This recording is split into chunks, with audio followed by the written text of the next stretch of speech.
এখানে পুরো গরম গরম খাবার রয়েছে, একদম সাজানো গোছানো। দুদিনের ছুটিতে সময় কাটানোর জন্য বেস্ট একটা জায়গা। হ্যালো এভরিওয়ান, আমরা এখন আছি নবদ্বীপ ধাম স্টেশনে। আর আজকে আমাদের গন্তব্য হচ্ছে নিউ জলপাইগুড়ি, মানে উত্তরবঙ্গ। তো চলো সম্পূর্ণ ভিডিওটি দেখতে থাকো।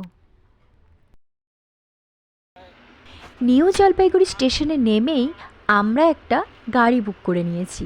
তোমাদের ভাড়া পড়বে 2 থেকে 3 হাজার টাকা। তোমরা চাইলে কিন্তু শেয়ারেও যেতে পারো, তাহলে মাথা পিছু তোমাদের পড়বে 200 টাকা করে। আজকে আমরা যাচ্ছি একদম অফবিট একটা জায়গা, যেখানে মানুষজনের আনাগোনা নেই বললেই চলে, একদম শহরের কোলাহল থেকে বাইরে। এখন আমরা যাচ্ছি সম্পূর্ণটাই পাইন ফরেস্টের ভেতর দিয়ে। এই দুই পাশেই নাকি ঘন জঙ্গলের মধ্যেই লুকিয়ে থাকে লেপার্ড, ব্ল্যাক প্যান্থার, আরও নাকি বন্য ভাল্লুক জীবজন্তুগুলো। তো ভাবো তো কেমন লাগে এই রাস্তা দিয়ে যেতে গেলে। আমরা গাড়ির ড্রাইভার দাদাকে বলেছিলাম সাইডে একটুখানি গাড়িটা দাঁড় করাতে, আমরা 2-4টে ফটো তুলব। তো গাড়ির ড্রাইভার দাদা আমাদের বলল যে এই জায়গাটা নাকি একদমই সেফ নয়, যেহেতু ঘন জঙ্গল আর তার সঙ্গে নাকি এই জায়গাটা কুয়াশায় আচ্ছন্ন, সেই কারণে এখানে বন্য জীবজন্তুর ভয়টা একটু বেশি। সেই কারণে এই জায়গাটা কিন্তু আমাদের দাঁড়াতে দিল না। গা ছমছমে পাইন ফরেস্টের ভেতর দিয়ে যেতে যেতেই আমরা গাড়ির ড্রাইভার দাদার কাছ থেকে জেনে নিলাম যে এখানকার মানুষের জীবনযাত্রা কীরকম। আর তার সঙ্গে আস্তে আস্তে কিন্তু আমরা আমাদের গন্তব্যের ঠিক কাছাকাছি পৌঁছতে লাগলাম। नाम क्या है होटल उसका? Silent valley siren valley resort. হোমস্টের পথ ভুলে যাওয়ায় রাস্তায় দাঁড়িয়ে এখানকার স্থানীয় ভাইয়ের কাছেই জেনে নিলাম এই পথটা কোন দিকে। তো আমরা খুবই কাছাকাছি চলে এসেছি হোমস্টের। আমরা এই পথ দিয়ে যাচ্ছিলাম ঠিকই, কিন্তু এই পথে কোনো মানুষকে হেঁটে চলাচল করতে দেখতে পেলাম না।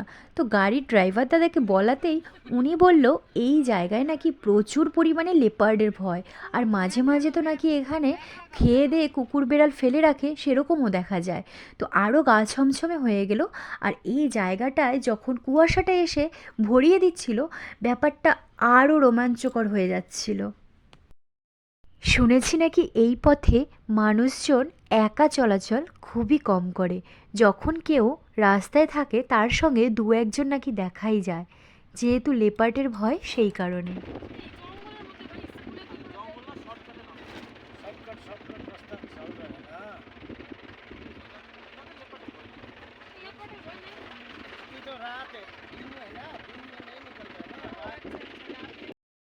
लोग भी था, हम लोग जैसा है ना, हम लोग जैसा डरता है वो लोग भी था, हम लोग से डरता है, ज्यादा डरते हैं। और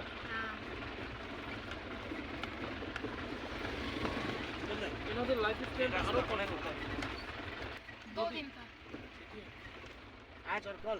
আমরা হোমস্টের একদম কাছাকাছি পৌঁছে গিয়েছি। আমাদের এখন একটা সরু গলি দিয়ে কিন্তু হোমস্টের কাছে পৌঁছতে হবে, আর এই রাস্তাটা কিন্তু খুবই রিস্কি। আলটিমেটলি 2 ঘন্টা জার্নির পর আমরা এসে পৌঁছলাম।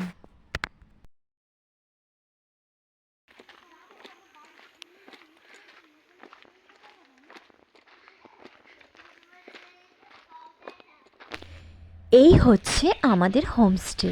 আগামী 2 দিনের বাসস্থান কিন্তু আমাদের এখানেই। আর এই সাইডেই রাখা রয়েছে একটা বুদ্ধের মূর্তি, দেখো খুব সুন্দর।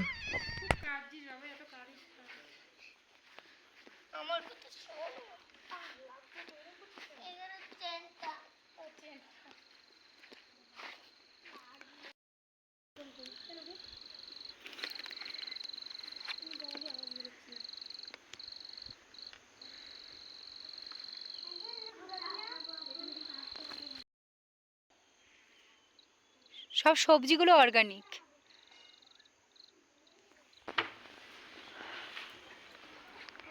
এটা হচ্ছে রেস্টুরেন্ট। ওরা আসছে ব্যাগ নিয়ে। চলো আপনি ওনার? नहीं नहीं ओनर আচ্ছা আচ্ছা আচ্ছা আন্টি।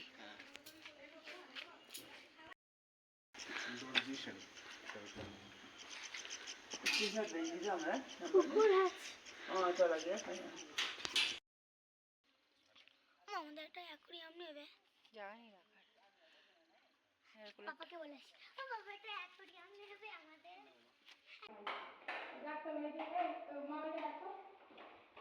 যেহেতু আমাদের আসতে অনেকটা লেট হয়ে গিয়েছে, তো ওনারা আমাদের বললেন যে আগে আমরা খাওয়া দাওয়াটা যাতে সেরে ফেলি। তো খাওয়া দাওয়াটা সেরে তারপরে একবারে একটু সাইডটা ঘুরে তারপরে আমরা ফ্রেশ হব। তো এখন হাত মুখ ধুয়ে চলে এসেছি খাওয়া দাওয়া করতে।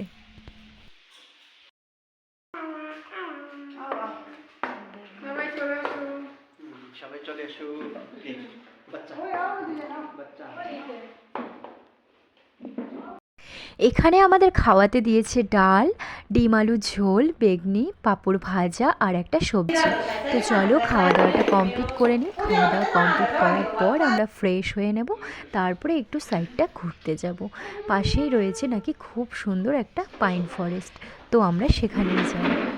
তো দেখা হচ্ছে তোমাদের সাথে নেক্সট আরও একটি ব্লগে।